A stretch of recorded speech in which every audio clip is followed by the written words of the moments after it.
जय श्री कृष्णा। राधे राधे। श्री हरिदास। श्री कमल नेत्र कटी पीतांबर अधर मुरली गिरधरम मुकुट कुंडल करल कुटिया सांवरे राधे वरम। स्वागत है आप सभी का। आज हम अधिक मास मातम्य के दूसरे अध्याय का श्रवण करेंगे। प्रथम अध्याय में श्री सूत जी तीर्थ यात्रा करते हुए नैमिषारण्य में यज्ञ करने के लिए जाते हैं। वहाँ पर सभी ऋषिगण उनका स्वागत करते हैं। शौनकादिक ऋषि सूत जी से पूछते हैं, हे ऋषिवर, संसार सागर में डूबते हुए मनुष्यों को पार लगाने के लिए कोई श्रेष्ठ कथा सुनाओ। यह श्रवण किया था।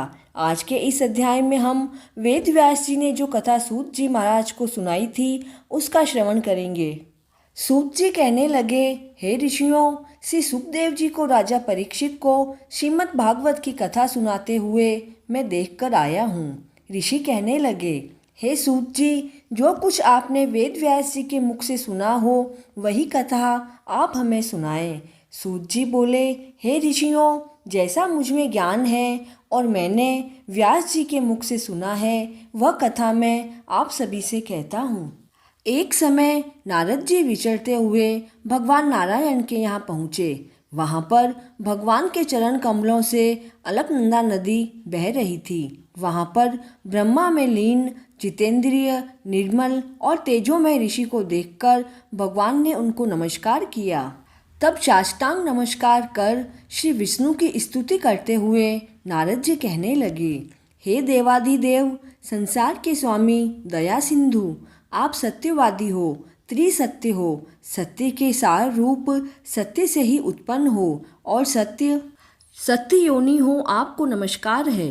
हे भगवान, सब प्राणियों के हृदय विषयों में आसक्त है। स्त्री पुत्रादि के मोह में फंसे हुए गृहस्थी लोगों का हित करने वाला लाभदायक कथा व्रत कुछ विचार करके आप मुझे बताएं। मैं आपके मुखारविंद से कुछ सुनने के लिए ब्रह्मलोक से आया हूँ। नारद जी के ऐसे वचनों को सुनकर भगवान हंसकर नारद जी से कहने लगे, हे नारद, भगवान श्री कृष्ण आदि की पुण्य कथा को सुनो। हे तात, जग के विधाता और उसको एक पल मात्र में नाश करने वाले उनके कर्मों को कहने वाला पृथ्वी पर कौन समर्थ है।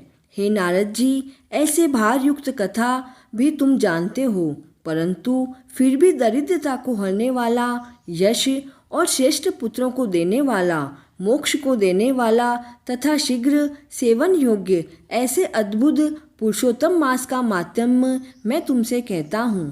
नारद जी कहने लगे, हे प्रभो, स्वामियों सहित मैंने चैत्रादि मास तो सुने हैं, परंतु उनमें पुरुषोत्तम मास कभी नहीं सुना। यह पुरुषोत्तम मास कौन सा मास है और यह कैसे हुआ? हे कृपानिधे, यह सब आप मुझसे कहिए। इस मास का स्वरूप और विधान आप मुझे कहिए। इस मास में क्या करना चाहिए, स्नान कैसे करें और दान क्या करें, और जप पूजा तथा उपवास आदि क्या साधन हैं। इसके अतिरिक्त और भी कोई सार हो, यह सब आप मुझे बताइए। तब सूत जी कहने लगे, हे ऋषियों, नारद जी के ऐसे जनहितकारक वचनों को सुनकर भगवान चंद्रमा के समान शीतल और शांति देने वाले वचन बोले। पुरुषोत्तम मास मातम्य का दूसरा अध्याय पूर्ण हुआ। जय श्री कृष्णा।